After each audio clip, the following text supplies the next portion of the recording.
A can of tuna exposed my wife's cheating. I kicked her out and got her affair partner fired. I've been married for about 20 years now. My wife and I are in our mid to late 40s, and we got married relatively early, at least compared to most people around us. I'll call her Maria, because what happened is specific enough that she'll certainly know it's about her if she ever sees this. But I doubt she will. She barely understands what Reddit even is. And honestly, I'm beyond caring if she stumbles across this post. Our marriage has been fine. Not sunshine and rainbows, but not doom and gloom either. Like most long marriages, we've had our ups and downs. The biggest point of friction has been finances. I earn a lot more than her now. We were equal when we first started out, but her career never had much potential for upward growth, and she took time off to raise our 2 kids. Meanwhile, I held things down financially. So now, there's a noticeable income gap between us. I work 6 days a week, every day except Sunday, which means I'm rarely at home. But I've accepted that. It's what I have to do to support our family. Whenever I do get a day off, or even a half day, I always try to spend that time with the kids. Naturally, not being around much means I can't always know what's going on at home. But I've operated on trust, and I'm pretty good at reading subtle signs if something's off. Until recently, nothing ever felt off. Until a can of tuna. It sounds stupid. But that open can of tuna changed everything. A few days ago, I took an unexpected break from work to grab something I'd forgotten at home. I walked into the kitchen and saw an open can of tuna on the counter. Now, here's the important detail. My wife hates tuna. Always has. Can't even tolerate the smell of it. Our kids weren't home either. They were away at an uncle's place for summer vacation. And I hadn't touched any tuna. I hate waste, so I would never open a can and just leave it there. Plus, there were sandwich ingredients out, bread, mayo, crumbs on the counter. Somebody had made themselves a sandwich. I stood there, staring at it, and something in my gut just twisted. My first thought? She's cheating. I don't know why that's where my head went immediately. Maybe instinct. Maybe subtle red flags I didn't notice until that moment. But the logic followed. Asterisk, she hates tuna. Asterisk, I didn't make it. Asterisk, the kids weren't home. Asterisk, someone else had been in our house. And the person who made or ate that sandwich either made it for themselves, or she made it for them. Either way, I knew something wasn't right. She should have been home at the time I dropped in, but she wasn't. I checked every room. No note. No explanation. It looked like she had rushed out, but I had no idea where or why. I considered calling her right then, but decided not to. I wanted her to think I had never come home. That way, if she was hiding something, she wouldn't know I was already suspicious. It could have been nothing. A friend, maybe? But my gut said otherwise. I went back to work and tried to focus. I failed, of course. My mind was racing.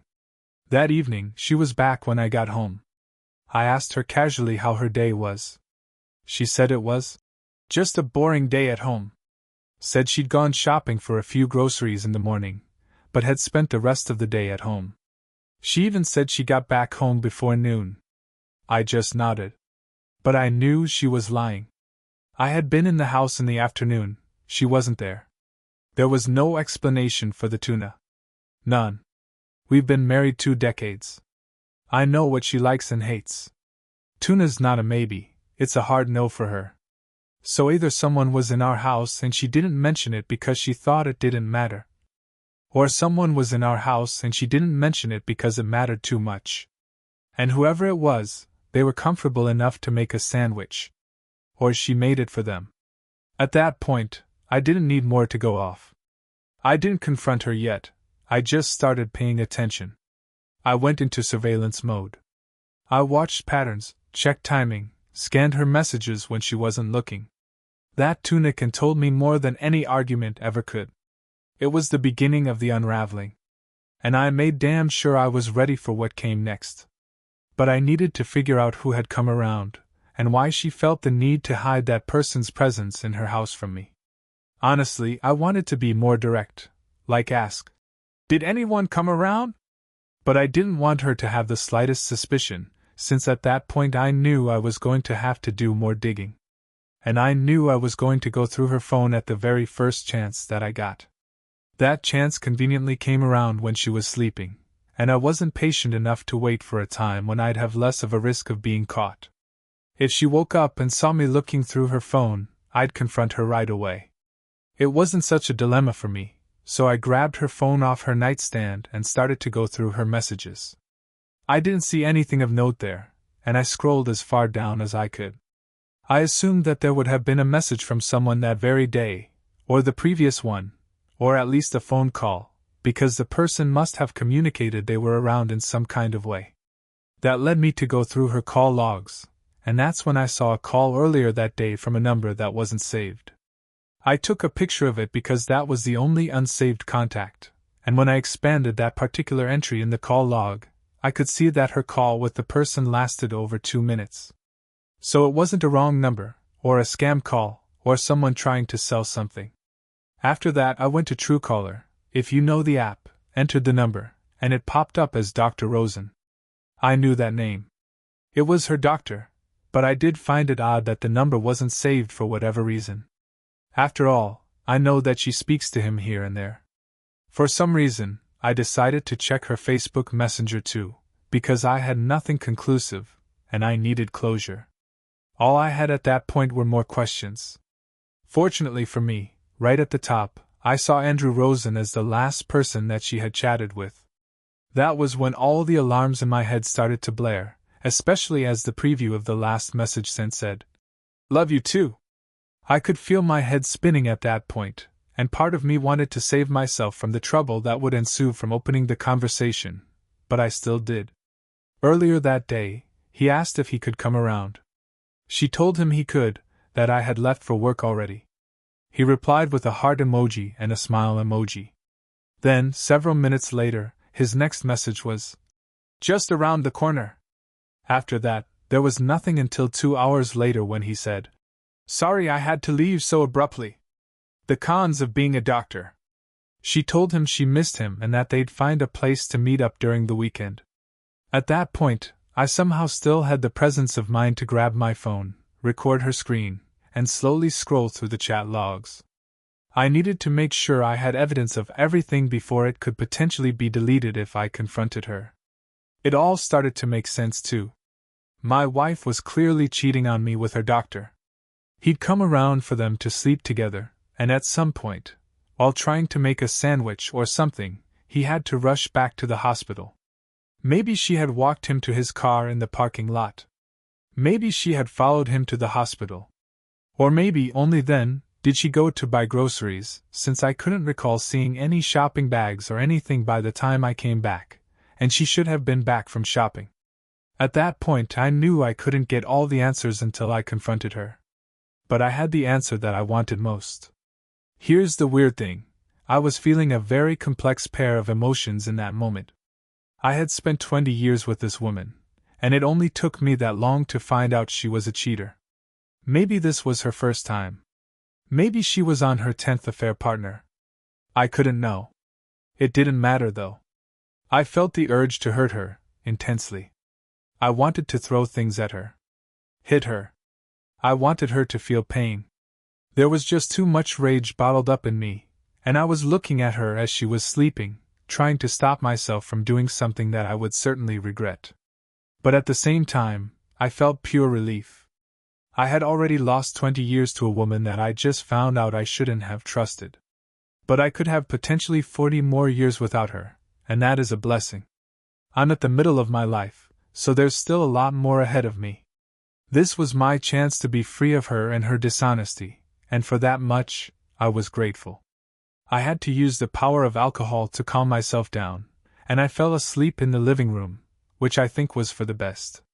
I couldn't bear to sleep beside her, especially not in a bed that her affair partner and she had been in. However, before I finally lost myself in the haze, I made sure to search up private investigators. She was planning to meet up with Dr. Rosen during the weekend, and I needed to make sure I had the actual meeting documented, as well as whatever lies she was going to tell me to cover up where she was. I waited until the next day, when I was at work, to contact a PI. I told him a vague version of my situation, and we arranged a meeting. Afterward, I went to his office during my lunch break, and right there, I was very confident with what he convinced me he'd do. He said he'd figure out where she was going, and he'd get photographic evidence for me. I paid him an initial fee, gave him all the information that he requested, and I was out of there. After that, I did my best to remain normal on the surface so that Maria wouldn't suspect that anything was going on. She didn't seem to, which was good for me, and finally, the weekend came. The day before, she told me that one of her college friends from out of town was around, and she wanted to go spend the day with her. I acted zoned out while on the phone, opened the recorder app, and then apologized and asked her if she could repeat herself. She seemed miffed but did so. I asked her the friend's name, and she said, Ashley. After that, I told her to have a great day, and off she went. Minutes later, the PI messaged me to tell me that he was on her tail and I should sit back while he does his job. I didn't hear from him until much later that night.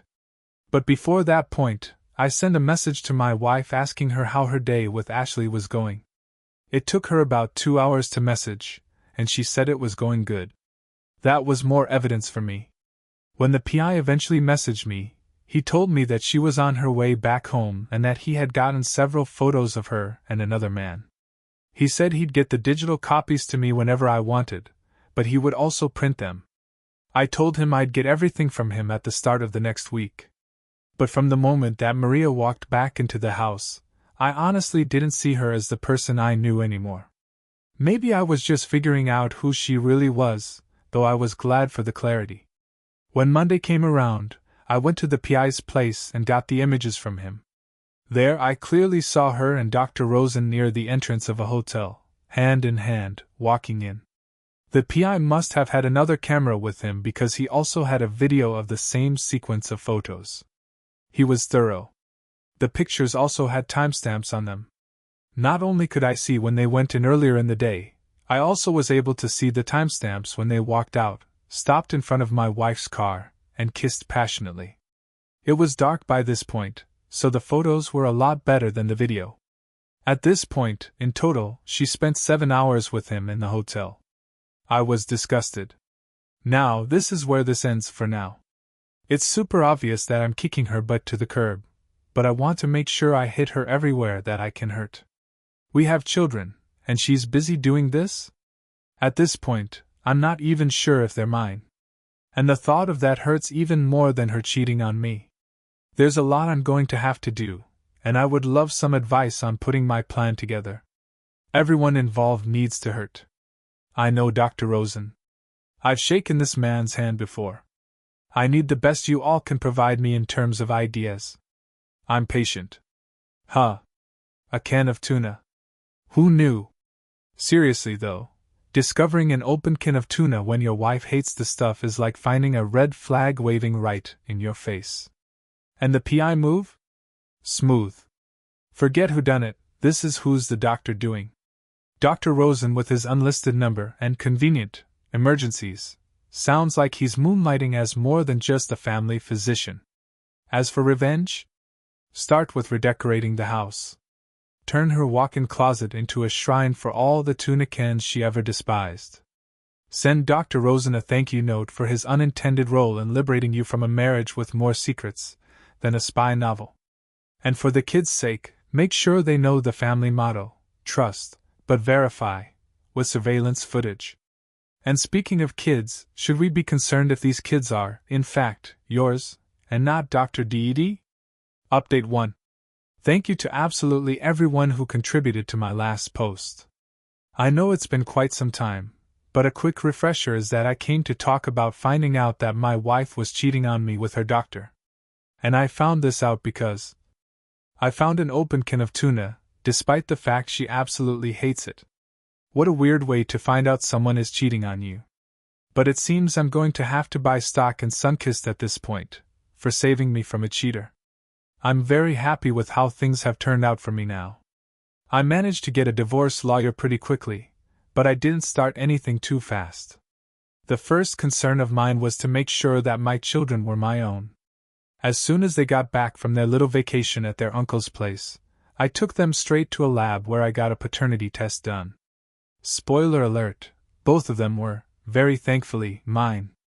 It felt like a massive weight was lifted straight off my chest. I can't express how relieved I was by that. Once I had that confirmed, I went to the divorce lawyer and submitted all the evidence that I had managed to gather. In his opinion, the infidelity was very easy to prove, and it was also very easy to see that she had planned in advance to be able to cheat with reckless abandon. She covered up her lies as well as she could, but I was fortunate enough to pick up on the hint I got. The lawyer was also very amused at the role that Tuna played in the whole thing. The first thing I needed to do was to serve her with papers, and I wanted to do it in a way that would hurt her and humiliate her. Looking back, I can barely recognize myself, but I chose to do it at her family's Thanksgiving dinner. Some people love family drama during Thanksgiving, so I decided to give the people a show. We were all sitting at the table when someone knocked at the door of our family's house. I volunteered to open it, all day long, because I knew who I was expecting. Finally, I opened the door, saw an unfamiliar face, and he asked if Maria was around. I welcomed him in, and when he walked toward the table, he asked for Maria.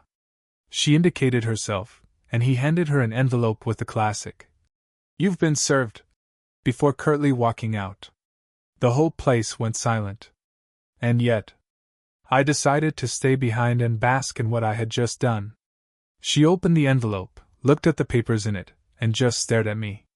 She clearly couldn't understand what was going on, since she had no idea I knew what I knew. I had no reaction on my face and continued to eat the food on the plate in front of me. I think just from the look she gave me, everyone could tell she'd been served with divorce papers. She managed to croak out a "Why?" right there in front of everyone, and they all seemed to be waiting for my answer. So I laid it all out. I didn't hold back any details, besides what had initially triggered my suspicions, since I wanted her to realize she couldn't hide things from me. Not just that she was sloppy at covering her tracks, but that I was always going to find out. She didn't say anything in response. She couldn't even defend herself. And I think that was the point where everyone knew I was telling the truth. It was her family and a few in-laws of theirs, including myself, but everyone was speechless. I asked someone to cut me a piece of turkey, but no one said anything or did anything. I had savored enough of the chaos, and the whole thing was getting awkward at that point. So I said, "Thank you for the meal," and got up to go. But before I was out the door, I told her not to come home, that she didn't have a place there anymore. I was able to catch her start crying before I left. And don't worry, this all happened late into the dinner, so the kids had already left to play video games. I do acknowledge that I was a bit reckless here because I had no idea whether the kids might have been around at the time the papers were served, but I likely would have asked them to go upstairs if they had been. I called the kids down, and we went home. I told them their mom was going to stay over to help clean up. The oldest one is 10, so they didn't ask too many questions. The next thing that I did, with the help of the PI, was to get Dr. Rosen reported. This man slept with my wife, who happened to be a patient of his. And I didn't need a professional to tell me that was unethical. The medical board eventually agreed, and so did his hospital. He lost his job there, and his license was suspended for 5 years, which tickled me quite pleasantly. After that, it was time for me to approach the divorce. I knew things were going to get messy. But I went in hoping that I'd get as much as I possibly could in my favor. As they say, play your cards right. The divorce process went on for quite some time. But at the very end of the day, I think I got as good a hand as I could be dealt. I made sure to present absolutely all the evidence I had regarding the situation and her infidelity. And I think a really good case was made in my favor.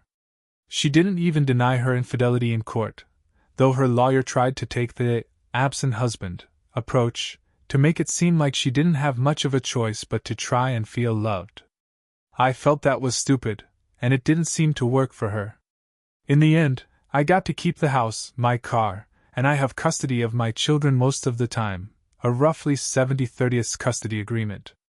Fortunately, since I have the burden of custody most of the time, the judge was lenient, and I don't need to pay child support. My wife's earnings are sufficient to take care of the kids while they're with her. However, the pretty big gap in how much we earn means that I do have to pay alimony, but for what I consider to be a relatively short term. This was a lot better than what I had hoped for.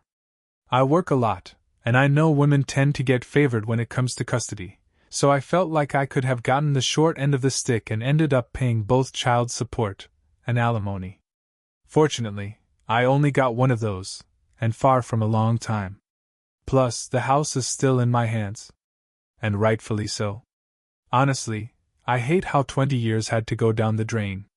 But it brought me my 2 beautiful children and a life lesson. So I can't hate on it too much.